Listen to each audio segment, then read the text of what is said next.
I think we are live. Hello, everyone. Vanakkam, namaskar. We are live on the why of Hinduism. Let's give 5 minutes for our friends to join. We'll just give 5 minutes for our friends to join. Please do share. Please do like our page, like the video. Please share around in your WhatsApp groups. Let all our friends to join.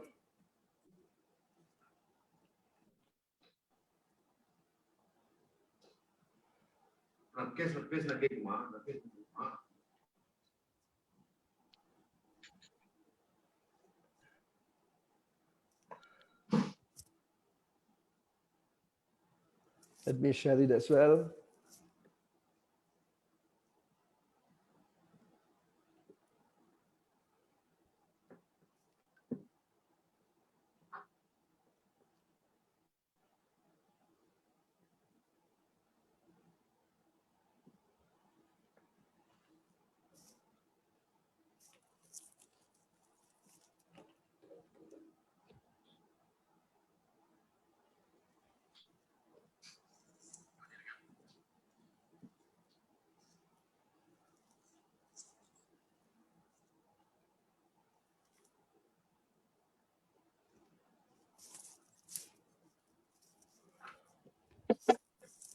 Let's give 2 more minutes for our friends to join.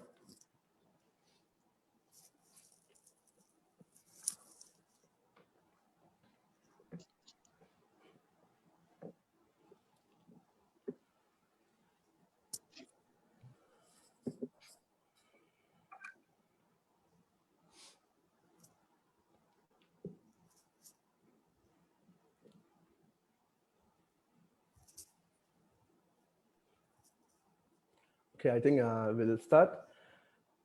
Very good evening, everyone. Namaskar, Hariom to everyone who are watching from all around the world. We would like to welcome you all for this show, The Why of Hinduism. And it's my pleasure to be here together with all of you today, with all the viewers today. And I would like to welcome our special guest today, Mr. Rajesh Muldokar, for spending his precious time with us today. Just a quick introduction about Mr. Rajesh. Mr. Rajesh is a lawyer by profession. He's from Hindu Devastan Samayat, and he has traveled to more than 300 temples to coordinate all these temples, and he has done a lot of Hindu work, and we will talk that briefly. And I'd like to hear from Mr. Rajesh a small introduction about him. Over to you, sir. Please give us a small introduction about you and also your sevas. Namaskar, everybody. Namaskar. We will start with a small invocation to Lord Ganesha. Vakratunda Mahakaya Surya Koti Samaprava Nirvignam Guru Me Deva Sarvakaryeshu Sarvada. As our Dharma teaching goes, all our meetings, work should begin with invocation of Lord Ganesha, who dispels all the obstacles. So to start with, I will just introduce myself. I have been practicing as advocate since last about 32 years in various courts. And I have been doing the work of Devasthan Samanvay, Rakshan and Jirnodhar. That is temple coordination, its protection, and its revival. And this work has been going on since last about 15 years. We have been doing this in various states, various countries. And in that process, we have gained some experience and we wanted to make a global movement. So for that particular work, I have been traveling to various countries, various places, attending various seminars, meeting various peoples, temples. And so all these places where I go, we also gather the information from the people and their expectations as to be what can be done to get the Hindu people integrated through our Devasthan. That is in short is the work.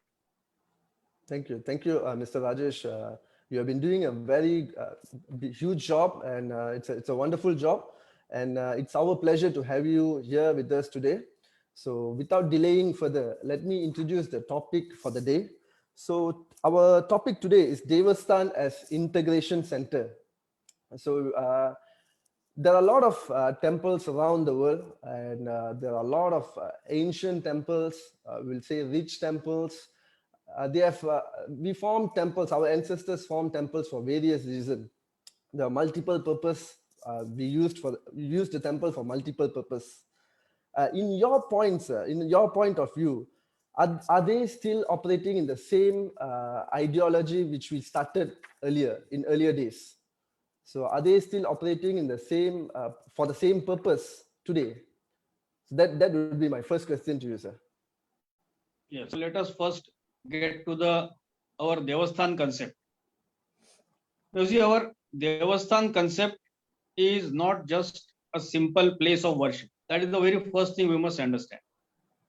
It is a complete solution, and that solution involves entire nature into Devasthan. Now you will ask how that is. Just I will give you example and start with an example.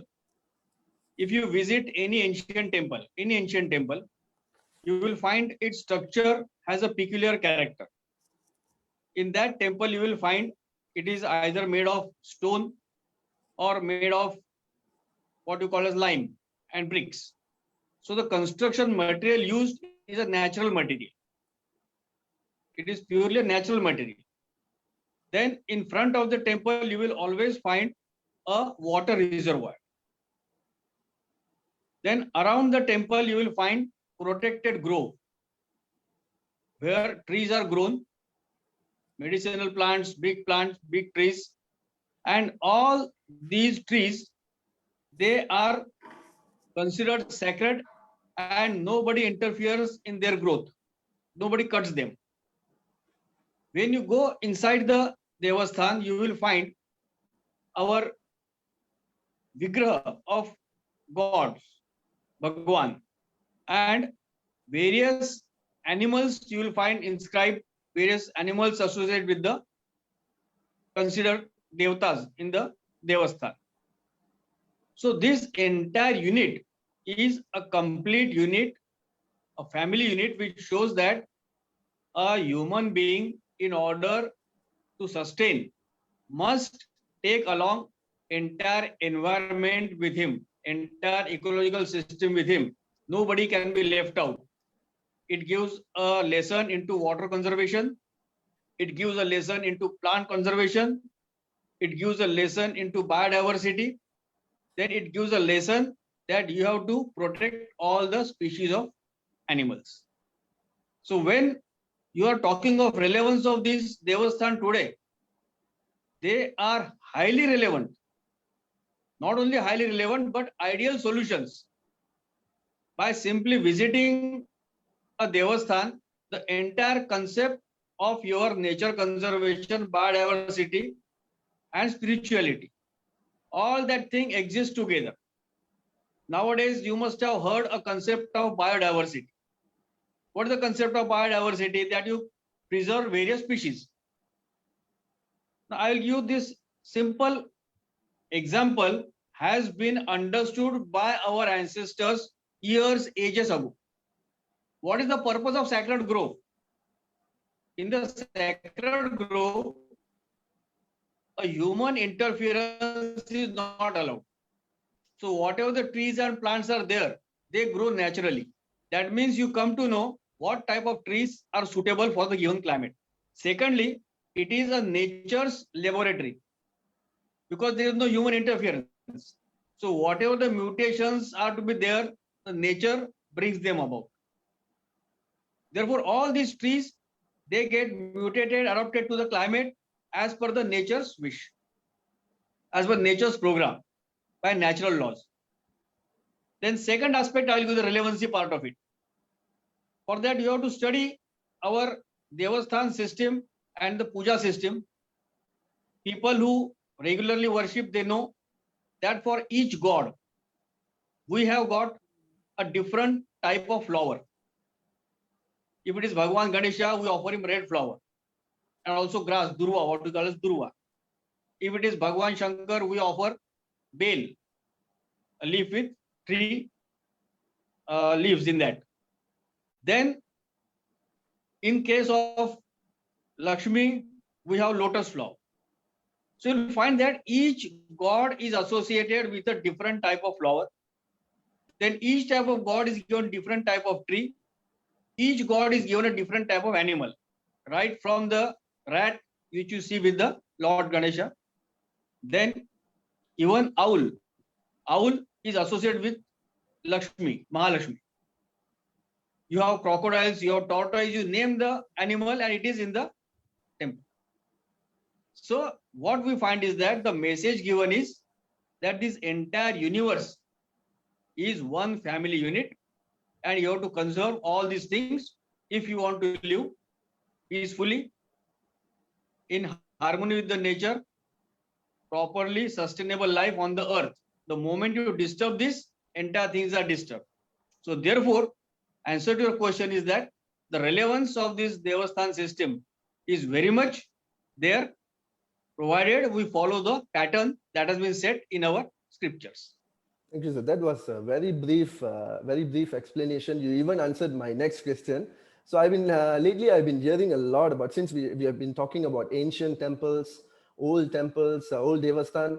So I've been hearing this phrase recently where people say we have the oldest temple, and I just want to clarify this: are we the oldest or are we the eldest? So there's two different things. So when they start saying we are the oldest, so the second question comes in where if it's oldest, is it relevant today? So that will be the second question. So I think you have explained it very well, whether it's relevant today or not. Our temples are built and it reflects the whole universe and also the ecosystem around us. So you have explained it very well.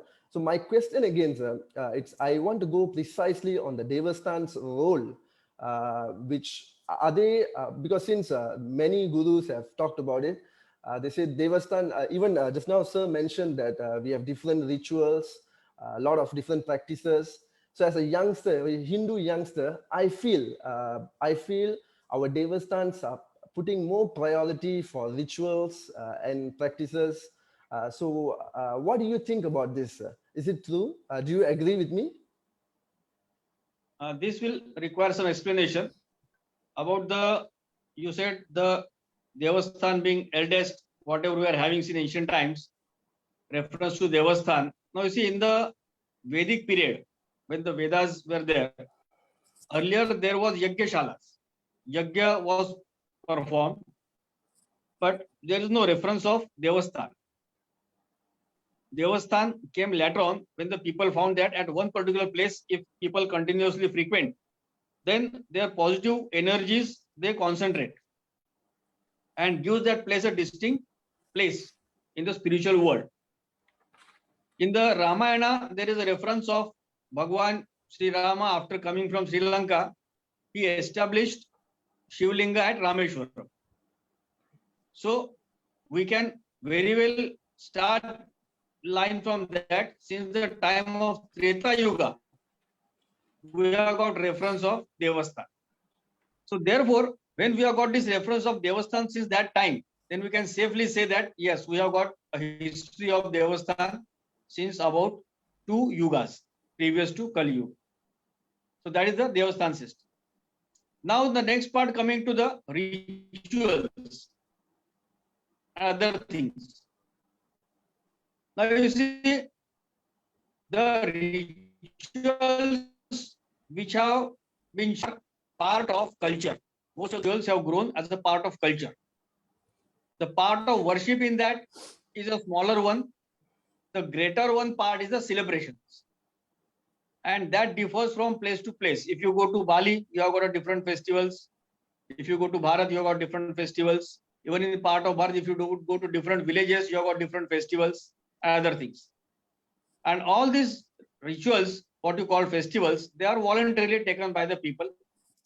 And the relevance of that is the entire community comes together. The feeling of brotherhood. What is main in these things is a feeling of brotherhood. The entire community comes together. Secondly, you will find that number of artisans and other people, they get the work. Our Devasthan system, I will just take back again to this system, that how it operates. I just told you firstly, its surroundings. Now, since your question covers the relevance and the rituals, I'll give you another example how that is relevant. Now, our entire Devasthan was in itself a complete unit of learning and art. Every Devasthan, a proper Devasthan which was there, would have artists, singers, instrument players, dancers. So all these persons who were performing art, they were getting patronage. They were getting patronage from the Devasthan. Then there were artisans who used to make the murtis, who used to make the chariot for the god, and all those various artifacts required in the Devasthan, puja articles and all those things, metal workers. So this entire system, entire people, they got their employment from the Devasthan. So with one Devasthan, you could get employment for a number of people, you could get them to come together, and you could get the discipline in them. You could see that there is no addiction because people get so much time involved in the Devasthan activities that they don't have time to think anything evil. So all these aspects which are there in the Devasthan, they have taken care very minutely of the entire psychology, entire community, and various aspects of dealing with the community at every level, right from its spiritual, its mental, educational, art, then avocation, all those things are covered in the Devasthan system. So one Devasthan will certainly elevate the entire village. And this is the relevance even today. Thank you for that. Again, I totally understand the part of celebration, rituals, festivals. According to what I know, Hindu Devasthans has been playing various roles, such as it has been an education center, it has been a cultural center, it has been a economic center. So it has played various roles in building the community. Do you believe it's still happening? Or are they still, because the rituals, the practices we can see in our daily life, daily practices of Devasthans, but the other aspect, are they still doing the same thing, or they are just focusing, the current Devasthans, are they just focusing on the rituals, just on the festivals? What is your view on that, sir? Yes, now for this purpose, we have to go to different types of Devasthan. Now you see there are different types of Devasthan. The small temples that cover around the corner and everything, that we don't call as the Devasthans proper. There are places you go frequently. It is just like going fast and you're just having darshan and going. A Devasthan in a proper sense is one which is properly set up by following the Shastras. That we call as the main Devasthan. And in such Devasthan, the relevance is still today. Let us take a simple example of one Devasthan, that is a Tirupati Devasthan. Now, you know, it is a very big Devasthan, Tirupati Devasthan. Yes. And it has been going on for years together. If you just take example of this Devasthan, it has got this entire worship system properly set up. It is documented from years to years, that is followed. And if we see that this particular Devasthan, under it, it has covered the entire barren hills with trees. 7 hills totally which were barren. They have been covered with the trees, changing the entire environment. That is the first thing. Secondly, there was no water. They have built up many reservoirs and dams to collect water by water harvesting, and that has changed the entire scenario in the place. Then they have also built up various hospitals, university, colleges, medical colleges. So many things have been contributed. So it is just like a mini government, a mini welfare government, not ruling government. You can say mini welfare government. That what they are doing is just giving back to the society what is collected. And therefore, this type of activities which are performed in this Devasthan, they are still followed in various things. Various temples which are coming up in the cities, they have got their limitations. But still, even you find those Devasthan, those which are having the proper place, they are also having that orientation. They are having the people taking the yoga class and other activities, spiritual activities, even teaching children the proper values. All those things are going on. Maybe environmental part may not be there because lack of space. But wherever you find these devasthans coming up, even in the cities, they are having various programs, and these programs suit to the current children because there is an addiction of going to the television, serials, and now the biggest addiction is the mobile phone. So all these things, they cut short on your contacts with the people face to face. And Devasthan, by their various programs, offer this face to face interaction, the feeling of brotherhood, and getting the community together. So therefore, even the present Devasthan, they are having this role. It has changed a bit and it has been widened. Rather than being limited, I will say it has been widened and people are being drawn to it on all spheres of walk, right from poor to rich. So there is no distinction in that temple. So in one way, they are harmonizing the entire Hindu society at one place. And therefore these temples, yes. Go ahead, please. So therefore these devasthans which are there, which are strict to that tradition, which are going by the Shastras, they have still maintained that particular flow. Not only that, they have widened the scope of activities and benefited the community. Okay, I'm very glad to hear that answer, sir, saying that Devasthan is focusing on rituals, and again, it's giving back to the community. It's being a community center, it's giving back to the community. But I'm not sure how many Devasthans are really doing it, but we can see the progress. Actually, we want that we are hoping for that all these Devasthan will come out and start giving back to the community. So when we say this, Devasthans are operating, are currently giving back to the community. So that's where my next question comes in. We have the best temples, huge temples, one of the richest temples in the world. We have all these temples, Devasthans. But again, at some places, the number of temples are increasing. But at the same time, the number of Hindus are reducing. Have you noticed that, sir? Would you like to answer for that? Yes. Now I'll answer that question also. As you see that the Hindu Dharma and the Hindu saints and the Hindu preachers, they never engaged in spreading the Dharma by force. They would put the values before the people, let them choose. There was no marketing as such. If you see the history of Malaysia, Indonesia, you will find there is reference of Agastya Rishi, who had been there for propagating the Dharma. Markandeya Rishi, who had been there for propagating the Dharma. And the entire Indonesia was 100% Hindu at some point of time. If you see the history of last about 400 years, you will find that Hindus dwindling and coming to just 5% in that area. Thereafter, if you see Pakistan, Bangladesh, even those were Hindu, you had big temples, so many temples. I in fact have a book also on these temples. I'll just show you the cover page. There are so many, these are the temples in Pakistan. Okay. So these chronicles the temples in Pakistan. And as you know, today, the Hindu in Pakistan are just 3 to 4%, not more than that.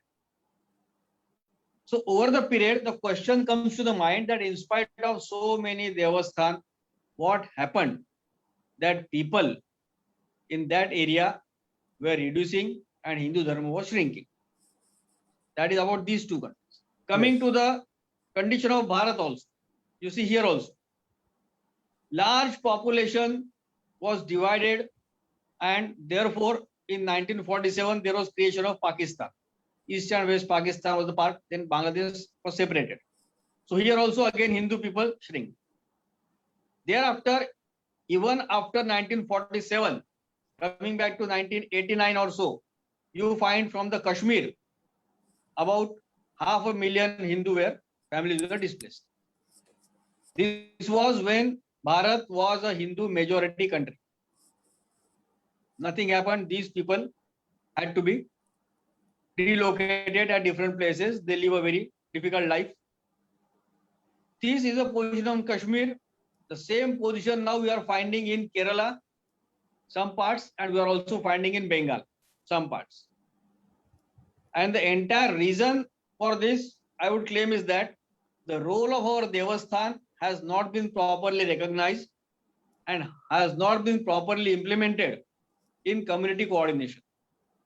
If we revive the role of Devasthan as an integration center for Hindu, I feel that again we can come back to the same position.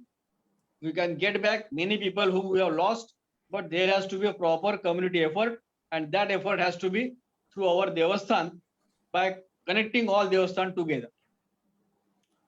Got it, sir.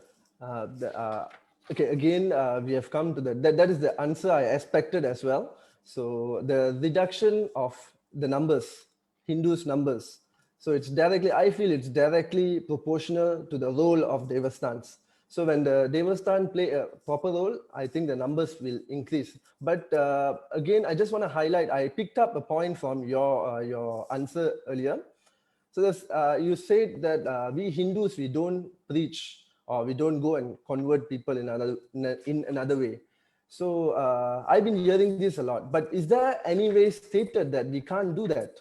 Is there any way stated that we can't go and preach? Because I feel some other people with some other beliefs trying to take advantage on us with this. So what do you think about it, sir? So are the temples or Devasthans should start going out and reaching out people, or we should stay as, I don't know who said this, that we shouldn't go and preach, shouldn't go and convert people. So which is right, sir? Are we supposed to stay at wherever we are, we don't do anything extra, or are we supposed to reach out? Are the Devasthans supposed to reach out? So what's your point in this? What's your stand in this? That is a very relevant question for the present scenario and very important question too. And this has to be addressed in a very clear terms. So for that purpose, we have to first know the situation. Now you see, many places I go, the people ask me that who is a Hindu? First question. Then we try to explain by certain beliefs. Then the question is, if they don't believe part of it, are they Hindu or not? You understand? So my answer to them, first of all, is that entire human race and universe, plant, animals, wherever they are, whether it is African, Aboriginal, in a city, US, Mongolia, Japan, wherever the person may be, the moment a child is born, that is a Hindu. So first is that we don't consider any person as non-Hindu. The only difference I say is that some people have realized they are Hindu and some people have yet to realize they are Hindu. So our job is not to convert, but make everybody realize that you are a Hindu. Your basic nature is a Hindu. You are a soul. You have to get connected to the Paramatma. That is our journey. That is the main thing. So Hindu, entire world a Hindu. We don't consider anybody as a non-Hindu, but only he has yet not realized Hindu Dharma. And our job is to make him realize. So propagation of Dharma on our part is only a part of realization, not conversion. Then second, you said whether there is any injunction that we should not go and preach. There is no such thing. But in Islamic countries, there is a ban. You cannot go and convert non-Islamic people, Islamic people to non-Islamic faith. You will be met with penalties. So there is a handicap. But in many parts of the world where the Islamic rule is not there, you can go ahead. If you can see the ISKCON has spread. They have got their own system of spreading, and you will find many people coming to the ISKCON faith, worshipping, and in their way spreading lifestyle. They are converting to the vegetarian food and all those things. So you will find that they are spreading. So if we make effort, we can spread, but for that purpose, we have to develop the community will to accept the other people into the Hindu food. Will you, So just to interrupt, sir, will you encourage the temples or pujaris or gurus to start going out, reaching out, and start preaching to people? Will you encourage that? in fact, that is part. It is part of our movement. Our Devasthan Samanvay Rakshan Jirnodhar. That is our movement. And part of that movement is that making world a Hindu world, not just a nation. Every person should realize Hindu Dharma.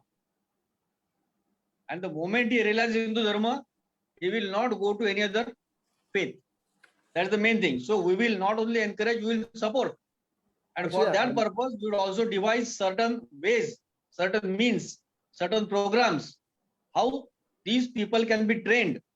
First of all, to act as propagators of Dharma. What methods we should utilize to propagate Dharma, because all our Hindu faith will not be going by sword, will not be going by allurement, will be going by pure knowledge. So therefore, our methods will be totally different methods. They'll be totally intelligence-based, reason-based, logic-based. But all the Devasthan, the priest, the pujaris who are there, then the what you call various saints, ashrams, mutt, definitely will be appealing to all of them that as far as possible, if they can, they must propagate Hindu Dharma to the persons who are not yet realized into Hindu Dharma. That definitely is a one idea. Actually, sir, to be very honest, I'm hearing a very different answer from you. That saying that the whole world has to be Hindu. So this is, I think I'm hearing this for the first time. Again, that's where my next question comes in. Islam's, they say the same thing. We have to make the whole world as a Islamic countries, Islamic world. Christians saying the same thing again. So now finally we are saying the same thing again. So how do we differ from them? So in what way we differ from them? Very thing is that they want every person to follow their dogmatic line. Christian and Islam, they are having fixed line. You have to have their particular God as one God and their prophet as one prophet. So that is a religion. Always we confuse between religion and dharma. Ours is a dharma. Even in our dharma, what you have said, Krunvato Vishwam Aryam. That is our first principle. That means entire world we have to fill with good qualities. That is first thing. Secondly, what we say, Ekam Sat Vipraha Bahudha Vadanti, which means truth is one. But the ways to understand that truth or reach to the truth can be different. So we have recognition of plurality, whereas the other faiths, they don't accept plurality. They say only my way, no other way. And we say that different ways, but you come to one stage only. So therefore, what our line is different is that we are going by way of realization and not by conversion, by enlightenment and not by force, not by coercion, not by allurements. Thank you, sir. Thank you for that answer. Again, I would like to highlight a few points like political cards in temples. So again, we have seen during king's rules, there was invasion, Mughals invasion in Bharat. Then after that, there comes the democracy. Then even in democracy, now we are facing a lot of Devasthans playing some political cards. What I mean is temple has various roles to serve the community. But most of the temples, in my view, not most, many temples are there to promote their political values. They just want to have a big festivals. They want to spend money for big gopurams. They want to spend a lot of money on this kind of things and bring politicians, show the politician that look at me, look at my crowd. I can reach out to this many people, and yeah, you give me some positions, you give me some recognitions. So these are the things which affecting Hindus. I feel it's affecting the Hindus nowadays. Do you agree with that, sir? See, using Devasthan as political canvassing centers is something different. Using Devasthan as political canvassing sectors, nobody will allow it. Nobody will follow that. What you say is true, that indirectly, whenever a person sponsors certain event at a Devasthan, naturally he gains some mileage. That is the effect of it. Devasthan is not involved in it, but the particular activity sponsored and the grandeur of that activity is proportional to that person's upliftment in the society. So this is the advantage he is gaining. Whether to allow him to gain that advantage is for the people to decide. This is not a direct link. This is indirect link. You are doing something in the Devasthan, a big program, spending big money of your own. Nobody is compelling you to do that. You feed number of people in that, you show number of charity. You are doing it for certain gain. Now to do certain charity, looking to certain gain is certainly better than not doing anything. Keeping the money locked, at least it is free and gone to the people in the right way. The advantage that a person gets, it is for the people who attend and see, to think and decide on the logicalness of that. So therefore, direct use of Devasthan as a political canvassing center is not the issue. It is not permitted also. It is not done also. But the fact that people, by promoting the programs in the Devasthan, get a proper certain place in the society and the political arena cannot be denied. It is a fact. It remains.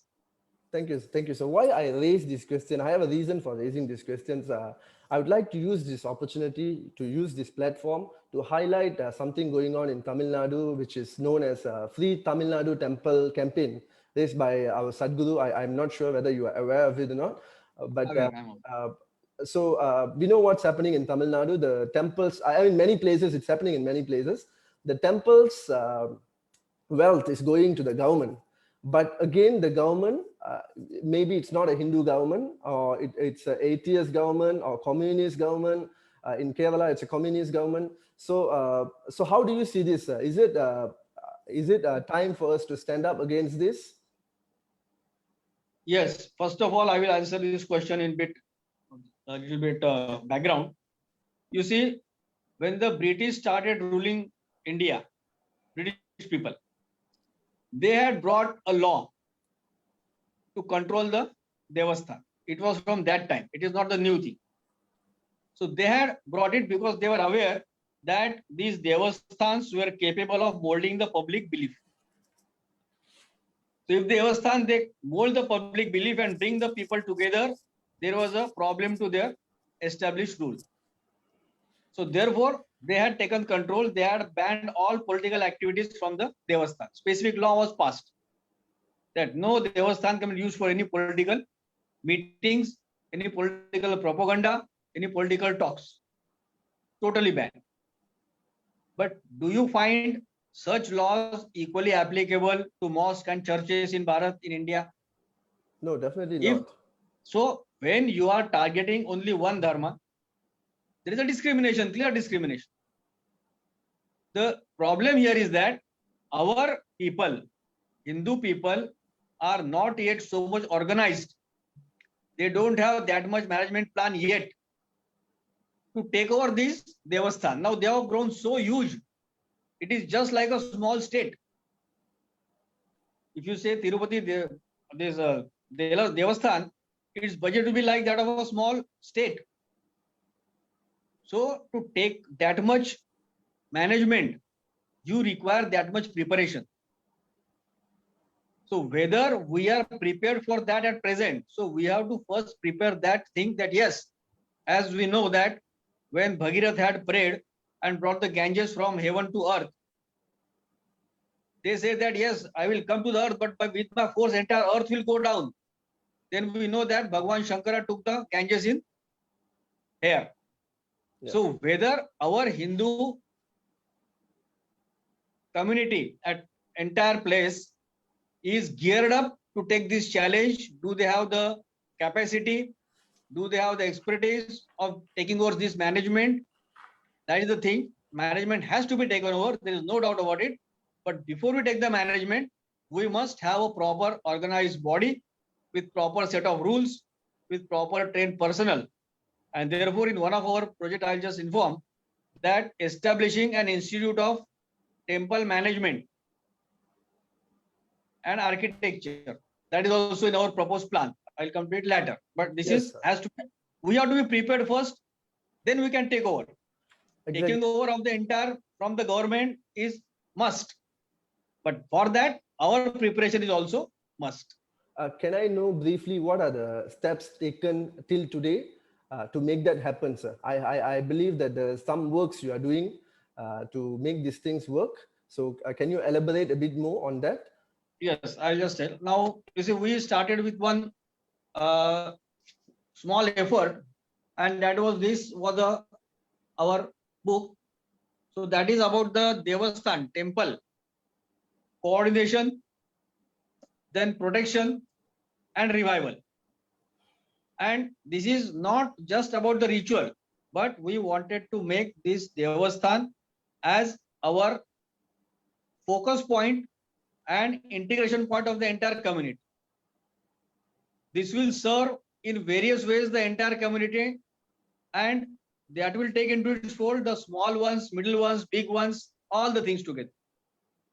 And therefore, in order to have that, we must establish a complete global chapter. Now, if you see that entire Christian activities are controlled from Vatican, they have got one center. From there, all their activities are controlled. Then there is also a project Joshua. If you see on the net, you'll find that there they have studied each and every country in detail, each and every community data, and they have said how many people they have not yet reached. They have set the goals that we have only reached 2% of the people, we have converted only 1%. We have to convert these so many people still. Unfinished agenda.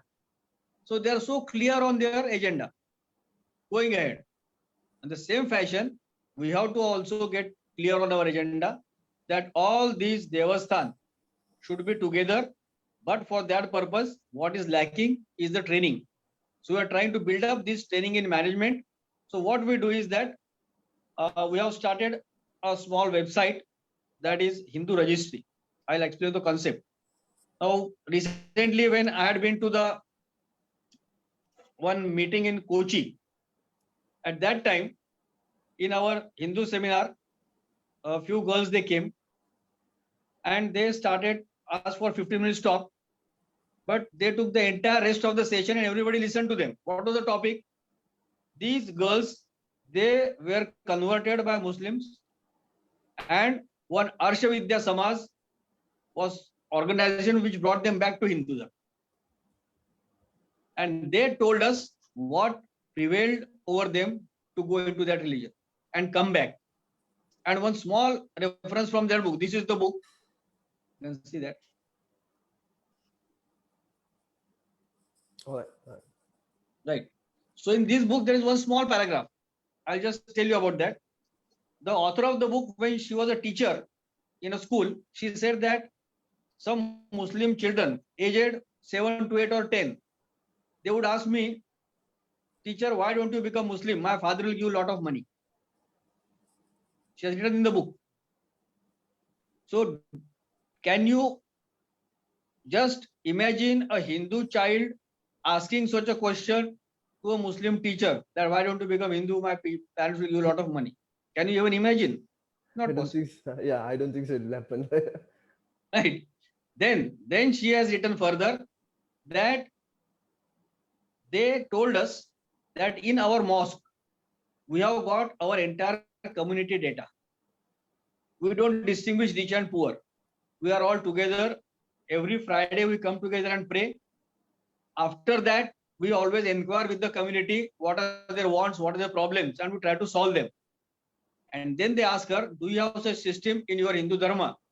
And she writes, I was looking for an answer and I couldn't answer this question, which is a fact. So this system of having community data in a Devasthan has not been followed by us. So nobody is connected to the Devasthan. So therefore, we are starting two things. Firstly, when we go to villages, we tell them that we will be doing some work for your village temple with one condition. Yes, what is the condition? That you have to take all the families from the village. If there are 100 households, then all these 100 households, they should make group of 5 households each, and they should distribute service of Devasthan for 365 days. Each group getting 15 to 16 days, somewhere of that sort. And in the festival, all should be together. So like that, what we are trying is that to connect all the Hindu in the area of that village to the temple without discrimination, so that everybody, first of all, comes on the same platform. So the first efforts that we are going is, this is the experiment now going on.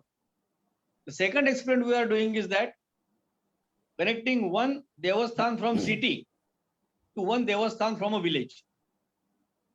Because in the village, the Devasthan has very little means. So from the city, this Devasthan will at least once in a year perform one social function. So under that, we are having health camp, we are having blanket distributions, we are having many programs for the even mass marriage for the area. So that way, first we have to have more interaction between city, between people, so that all the walls of distinctions, they dissolve out. Then third aspect comes is that you will find in every mosque nearby there is a madrasa. Every child is getting their religious teaching right from the childhood. Whereas you will find most of our Devasthans don't have this system. So unless we teach our children what is our dharma right from the childhood, at a later age, they find it difficult to relate back. So therefore, the third aspect that we are considering, that all Devasthan where there is facility, they should start a children dharma shiksha center, teaching the child your dharma education. And in this fashion, slowly we are working, we are visiting various temples.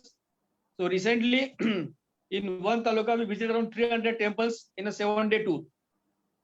So these type of tours we are planning all over Bharat, connecting all Devasthan. And then our first leg will be complete to see that everybody is connected to Devasthan and everybody follows the community expansion program.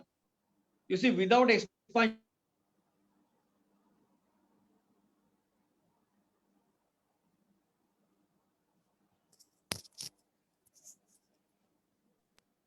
Hello, sir. Can you hear us? Can you hear me, sir? hello, can you hear? Yes. Yeah, I think your line was interrupted. Go ahead, sir. Go ahead. Continue. Hello.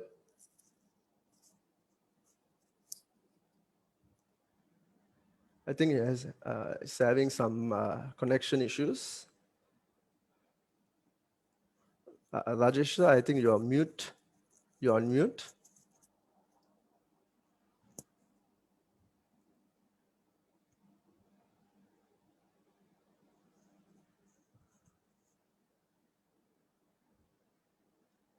Can you hear me, Rajesh, sir? Yes, now I can hear you. Okay, that's great. You are back. You are back. I can see you. Go ahead, sir. Yes. So these children centers at various places, they would be taken up. And what I was telling is that for any dharma to survive, there has to be expansion. If you just try to protect your dharma, you will fight back tooth and nail to the best of your ability, you will fight back. But slowly you will find that your castle is being broken step by step. I Brick by actually, brick. sorry to interrupt, sir. I just want to interrupt a bit. I understand, I have to admit that you are doing such a great job. And I noticed that you have compared Islam and Christianity. So again, there's another question comes into my mind. When you compare them, if you see Islam, they have a prophet, they have a book, they have a systematic framework. Same goes to Christians. They have a prophet, they have a holy book, and they follow a set of SOPs. So, but when it comes to Hinduism, we have plenty of SOPs, and we are anyway, we are united, unity in diversity. Hinduism is known as unity in diversity. We have plenty of practices, plenty of different way of doing things. So how do you think the plan of registry, bringing them, coordinating them together is possible? Do you think it's possible? Yes, it is very much possible, because see, the coordination, what we tell them, first of all, that it is on as is where is basis. Every Devasthan will have its own rituals. There is no interference either in their pecuniary matters or their dharmic matters, or their festivals, or their operation. This we are having a movement which is just a common platform being provided to all, without interfering in their internal management, even the slightest possible way. So if, just for example, if there is a one Shaiva temple, one is a Vishnu temple, they are having different rituals. They are having different festivals. So we are not touching them at all. What we want is that all the particular devasthan in the area, once in a year, they should come together and plan their activities for the entire next year and share their activities and see that the demography of Hindu is maintained and expanded. If somewhere it is affected, it is for the community of this devasthan to see how they can rectify it, how they can support the people who are in distress, who are under attack. Then there will be legal support provided from the legal teams, other support from the another teams, their employment will be taken care of if they are not in the work. So we have to develop all these systems step by step. It will not come in a day. We have to press this point and we have to start some by step, because see, demography is a very important concept. Correct. The moment the demography changes, you know what happens. You cannot step into that area at all later on. And you will find that people who don't have support of the other community cannot sustain in the certain areas. And therefore, all these devasthan together, when they come together, when the people have that much confidence that they will be supported by the community, then they can take the risk. But that feeling we have to develop. Step by step, we have to develop the feeling, we have to meet them. Our preachers, everybody should go to them, not just empty-handed with the help. Exactly. And thereafter, we'll find there is a change. I have to agree with you. I admit there is a huge effort, but I also feel it's a must effort. It has to be started somewhere. It has to start somewhere. So I'm glad that a huge effort is on your shoulders that you're doing. We will give our fullest support. I think we reached almost to the end of our session. So I would like to give it back to you. What will be your final message to the devasthans and also to the Hindus who are watching this from all over the world, sir? Please go ahead, sir. My message as such is that all should strive to see that they first of all connect to every Hindu. That is the first thing. They reach out to every Hindu. Everybody gives their bit, and everybody should start visiting the local devasthan at least once in a day. Slowly build up that discipline. The moment you start building a discipline and connecting, you will find the things are changing. The second aspect is coming together. Moment there is a crisis, unless people come, even if there is somebody being beaten on the street, other people don't come and save him, because everybody says that if I go ahead, nobody comes forward, I will be dead unnecessarily. This is the feeling. The moment you have the community will, then you know that every person who is in danger, 10 persons will be there to help him. So develop that attitude, and that has to be developed through our devasthan.